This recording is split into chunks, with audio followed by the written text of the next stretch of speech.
Got a student with an eye on international issues? Cobb's Magnet program at North Cobb is the focus of our discussion on this edition of the Inside Scoop. Hello, welcome back to another episode of the Inside Scoop. I'm David Owen. Make sure you like, subscribe, hit that bell, and share the podcast with a friend if you find it helpful.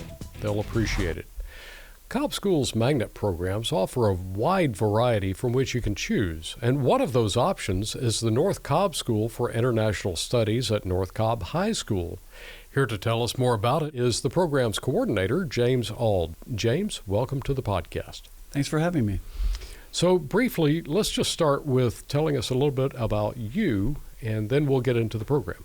Sure. I've been at North Cobb now for 23 years, the entire extent of my professional educational career, because it's such a great place. I had nowhere else to go. I taught social studies from everything from on-level to honors to AP Human Geography. The first magnet course is kind of what got me into the magnet program and familiar with all the different sequences and the programming that we involve in that program. So it was a natural fit to help the previous coordinator, Mr. Stevenson, for a couple of years and then transition when he got his first principal's job. So it's a great community to be in. Well, that's what I've heard, and that's one of the reasons we wanted to chat with you, and not just about what the program is, but kind of what the life is like at North Cobb. So the program being the International Studies program, tell us what that means. Give us the big picture of what that program is all about. Well, we try in a liberal arts way, an accelerated environment, to expose kids to all the different elements of their disciplines as it relates to global cultures. So that could be a chemistry class, that could be a ninth grade literature class, or something that on the face of it is even more international, like AP Comparative Government. But we're trying to weave that thread through their entire course and their sequence and their experience at our school, because we live in the 21st century. There are very few issues that are no longer domestic only. They're international in scope. The pandemic has definitely brought home the need to have globally sound citizens and people that have that kind of background. Yeah, and ever since the advent of the interwebs, as my generation would say, it seems like it's just a much smaller globe, much smaller world. So you have to be able to communicate well with those around the Sure, and liberal arts prepares our kids for every type of thing. They're not pigeonholed into one thing when they graduate. They go on. They're going to be in colleges that are very diverse with kids who come to American colleges from around the world. They're going to be collaborating with them in their engineering class or in their communications or their freshman lit or freshman English rather at college. So that many of our kids will report back to us like they were ready for the diversity of their college environment and or their occupational environment because they were taught those basic fluency skills of interactions that are so important to success. Yeah, all the little nuances. So we have heard about the IB, the International Baccalaureate program down at Campbell High School. So how do your two programs compare? And as I asked her, compare and contrast, if you will, the International Baccalaureate program from the International Studies program at North Cobb. Well, I have to start by saying you can't go wrong either way. They're both great programs. But International Baccalaureate is a very sort of crafted curriculum that has been around for a long time. It is a sequence of classes that's the same no matter where you take that. And it's a very high standard of education that's offered in Hong Kong and the U.S. and India and various places. It is a very good education. The difference in ours is our curriculum has completely changed over time. It has evolved from 2006 when we started till 2023-4 like we are today. As the needs of our students have changed, so have we. So it definitely doesn't look the same as it did years ago, and that's one difference. There's probably has little changes, but also is very similar. That's kind of the hallmark of an IB program, that you know exactly what you're getting no matter where you have that program, available to you.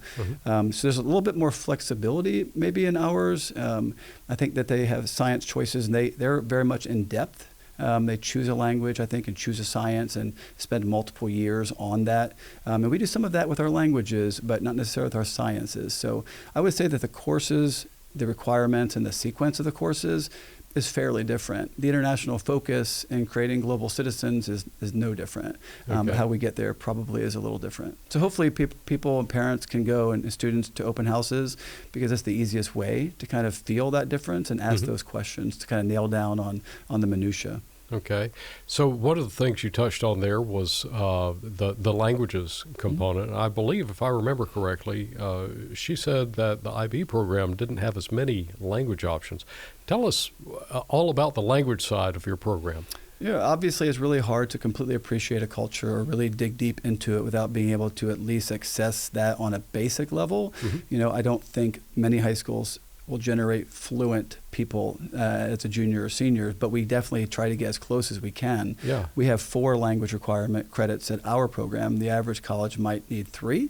Some you might be able to get in with 2 credits, and we do allow the flexibility of taking all 4 of those credits in one language to develop that fluency and get to AP level, or a kid can take 3 credits in one to develop a strong understanding and then switch to a 4th because it's something they're really interested in. Yeah. At North Cobb, we have things that are taught in person very few places in the county. Most high schools will only offer 2, sometimes a 3rd. With limited options, we offer 6, some years 7, and that's things like Japanese, which is very popular with a lot of our magnet kids who read manga or watch anime on TV, and they want to access that. They already know some basic language from watching that a lot on their free time, or ASL, which is a very much hands-on, universally important international language that our kids really appreciate. I think the modern kids... No pun intended. Yes, for sure, but working with their hands and doing something is definitely appealing to the 21st century student, I would think. Yeah, and such a wide-ranging community that allows you to communicate with. For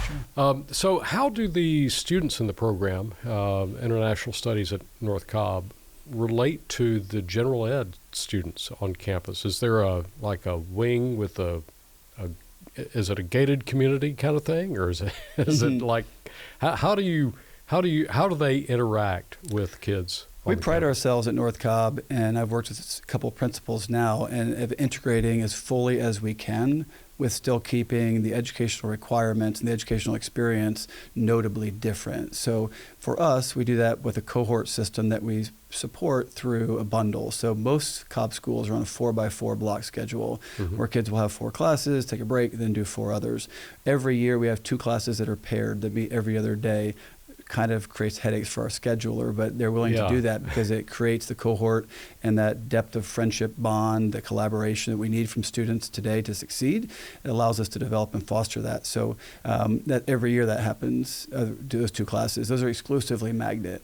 We also originally, first year, have a lot that are only magnet classes. About 4 of the 8 classes our freshman year will be magnet only. They'll only have students magnet in their courses. But those courses are located in classrooms all throughout the building. There's no wing, there's no building, because North Cobb created an international magnet program because we have an unbelievable richness of our cultural diversity in the Kennesaw-Ackworth area. There are so many kids that have links to international places, their grandparents, their parents themselves, they were born there.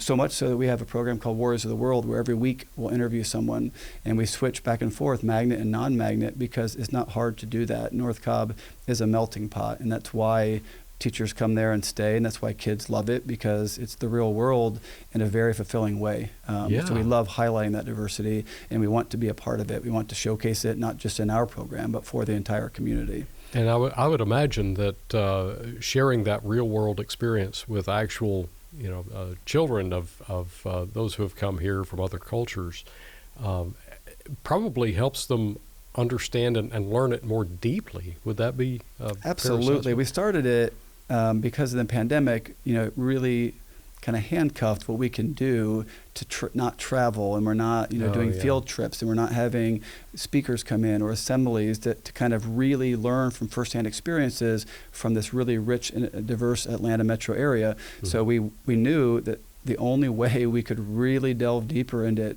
practical international experience is by sort of mining the experience of the students and the teachers all around us. So they'll interview faculty members, students, like whomever. A great example, we had a lacrosse player who nobody knew had any links to international culture at all. It turns out he speaks Finnish fluently, and he traveled back and forth several times to see his family.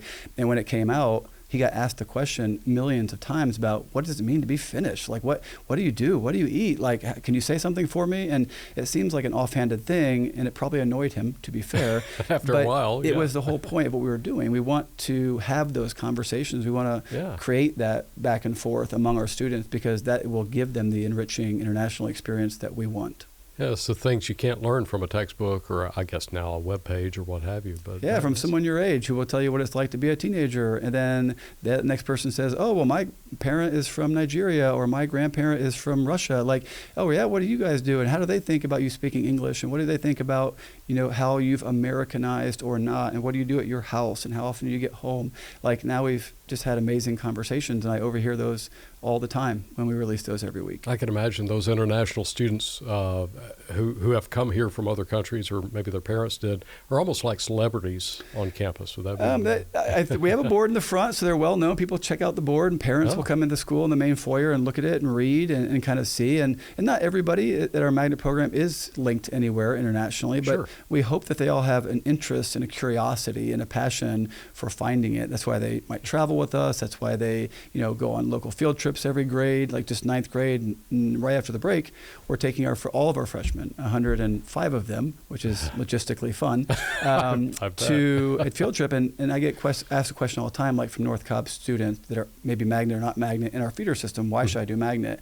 And I tell them, like, no high school takes 500 freshmen anywhere in Metro Atlanta. It would be insane. But we can do that with 105 interested, well-behaved, motivated, curious, passionate international students. So we drive over to Lilburn to see one of the largest Hindu temples in the Southeast and talk to people in the South Asian community that brought this here, that literally assembled this mandir, and what they do and what their experience is like and how they worship differently and what their beliefs and how it affects their cultural experience here in Atlanta, what they add to the community. Yeah. Then we go down Buford Highway and look at the ethnic enclaves, the Hispanic ones closer inside 285 and the Korean ones outside 285, which is cultural landscape, which is all what we're studying. And then we go to the Bremen Museum and hear from a Holocaust survivor tell their story. And that's where the kids, they just get, they're awestruck when you hear somebody in a very dwindling population of survivors at this age tell you their actual story. One guy told us his parents put him on a kinder train at a very young age, like he wasn't even a teenager yet, and just said goodbye. It was better for him to be somewhere else than be here. And that same guy came and was one of the first forces to liberate the concentration camps as an 18-year-old in the American Army. Wow. And you're sitting there like, this is something that you can't put a price tag on. You can't teach it in a class. You could talk about it, you can read about it, but hearing from them, then asking them questions is like life-changing. Yeah, what a lasting memory that must be for those students to experience. Well, what specific areas, and this is a podcast that probably could go all day long because there's so much breadth and depth, but what specific areas of focus or study would be the options available to a student attending the International Studies school at North Cobb, or program at North Cobb? Well, as a liberal arts program, we do accelerate students in all honors and AP in English, science, social studies, and the world language. Okay. Math is very flexible. So we have a lot of kids that are not huge fans of algebra, geometry, calculus. You might be shocked to find that. But they're quite intelligent. They want to delve deeper and be analytical in how they approach their sort of liberal arts education. Sure. So we are that option. STEM programs obviously need a much higher level and fluency and interest in math. But we have lots of engineers. We have people that go dual enrollment, Georgia Tech math, multivariable calculus, and things like that.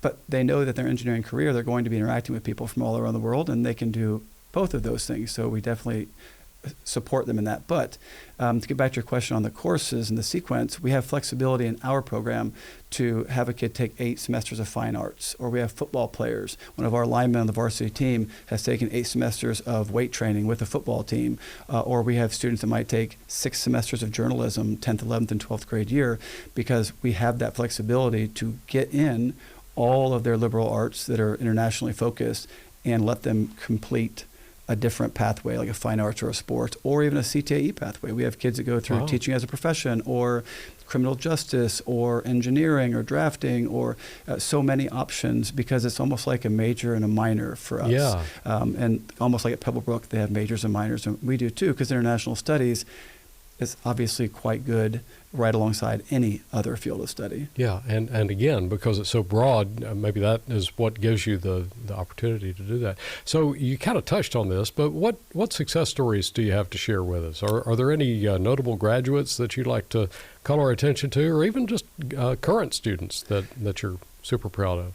It's a definite question to get me in trouble, for sure. I know. But we have no shortage of those. Although keeping track of alumni is easy in this day and age of social media, but also challenging when you generate 100 a year. I will say the parent that spoke at the Cobb Parent Night for Magnets, Miss Ballaghan, her son Malik just graduated from Clemson University. He was the student body president and involved in absolutely everything on campus and going on after that now. And that's, to me, to come from a magnet program and lead a major university and a student body is quite something. Yeah. We're very proud of him. We also have people that work intern for NASA. There's a family that we've had multiple girls come through, and we keep in touch, and she spoke in open houses, but she wasn't limited in her approach to STEM or in her appreciation of advanced level science and math. She graduated with like 21 AP classes, which I think has to be a record. Yeah. She is interning and hopes to work for NASA and do amazing things, and I'm no doubt that she will. So there are just so many. We have 3 kids studying abroad right now in college in Netherlands and in American University in Paris, and they've joined us on open houses at 1 a.m. Because they're very passionate about the transformation in their lives that led them down this path, that now they're studying in a different country, experiencing amazing things on weekends in their classes with kids from around the world, and they're very eager to share that experience and to hopefully inspire others to take that leap, to leave their friends, to leave a school that they know and they're familiar with, to pursue their own interests and their dreams that they don't even know they have. The best part of liberal arts is that some people estimate 50 to 75% of all college students will change their major. So kids think that they know what they want to do in high school. They think they know what they want to do in college, but the value of international studies and liberal arts is it prepares you to be a global citizen and pursue any degree in any career or professional path. So we have kids in everything, and we're very proud of that. And all across the globe. All across the globe at the same time. And by the way, you're saying that they joined you from abroad at 1 a.m. for an open house. That's 1 a.m. their time. It's not our open house is at 8, but 6 to 8 usually. It varies over the years, but it's as impressive to me that a kid wants to stay up.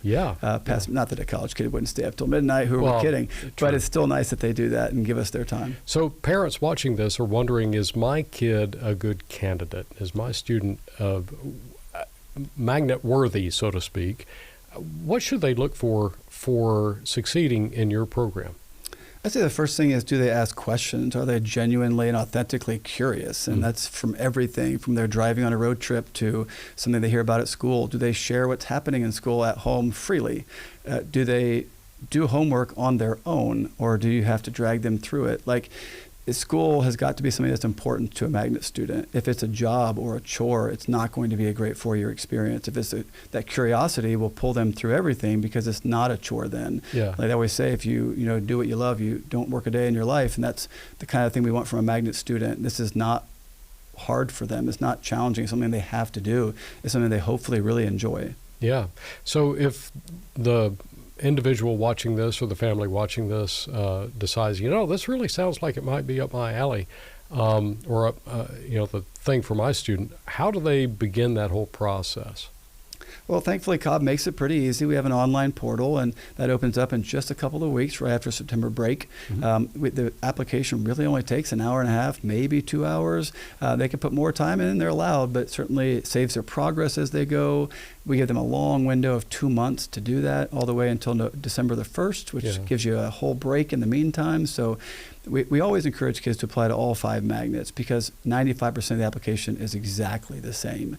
We all have access to it, so you only have to do it once. It's only a very short written response that varies school to school. And all of our questions are very general, just to find out what do they like about our topic, our focus, and how they might be a good fit for us. And that's pretty easy to do for a kid who is really wanting to join that magnet program. So that being said, they have, and I equate it to like an athlete who sits down at signing day with 5 different hats and gets to decide that amazing flexibility and the empowerment of saying, this is where I want to go. I'm wanted by all these places because I've done what I need to do. I'm a great student. I have a high potential. Now, which one do I want to go to? And they have open houses again, in February for them to figure out which hat they want to put on. But Cobb puts a lot of money, time, and resources into giving these kids every possible amazing opportunity. So we just hope that they keep them all open and then make a tough choice, in February about which one. And that's a good choice to have. Yeah. So we hope that they do that. That's a great problem to have, actually, is deciding between them. And for what it's worth, the links to the various application platforms, links to URLs or what have you, will be in the show notes, and we'll cover that in a minute. So, James, is there anything else that you'd want to add for the benefit of families who are looking at the various magnet programs, particularly yours at North Cobb, the International Studies program? Yeah, I would be remiss if I didn't focus just for a minute on our international travel. We have taken over 1,000 students now over the last 7 to 9 years to nearly every continent, to dozens and dozens of countries, and expose them to things that they would have never seen, never done, people they would have never talked to, and change their lives in ways that is absolutely immeasurable. And we do that in a very parent-friendly way. As a magnet parent myself, who has paid for multiple trips, I can appreciate that it is a burden for people. So we do that 2 years out, for example, so that people have 26, 28 months to pay for. I've had students pay for their entire trip by themselves. We have students who have won $1,000 scholarships through the company we work with as Global Scholars.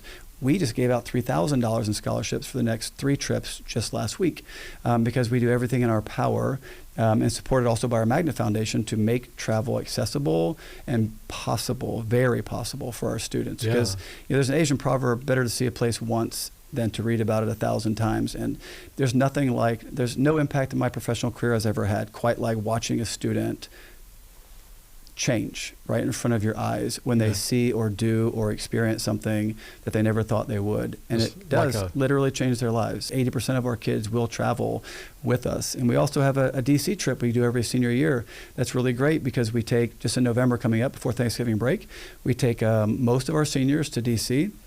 It's only $750, generally speaking, $800 in that ballpark for 4 days and 3 nights. And we do that because we're studying AP Comparative Government, which is a very unique class that we offer that a lot of schools don't, or they offer in very small numbers. We offer to almost 100 kids a year, our senior class. But they have to compare that American political institutions they've studied about in 9th grade to then the UK and Russia and Iran and places they're studying now in 12th grade. So to do that, there's no better way than to go talk to your congressman, and Representative Loudermilk has always been very supportive of us and met us, got us on the galley and to see some heated debates and things, and go to the Supreme Court and go to the White House and the Smithsonian's and, all the things that we do while we're there, and it's very accessible. That's why so many kids do it. So we definitely pride ourselves in making that a universally possible thing to do because we know the impact it has. So thank you so much for coming out and letting us know all about the International Studies program at North Cobb. We'll make sure those links are on the show notes as well, or in the show notes as well. You can find the show notes by visiting the district's homepage at www.cobbk12.org and clicking the podcast icon up by the search field at the top of the page, or on mobile, it's down at the very bottom. If this podcast was helpful to you, please give us a like and review. Don't forget to share it with a friend, too. They'll appreciate it. Thank you for listening to this edition of The Inside Scoop, a podcast produced by the Cobb County School District.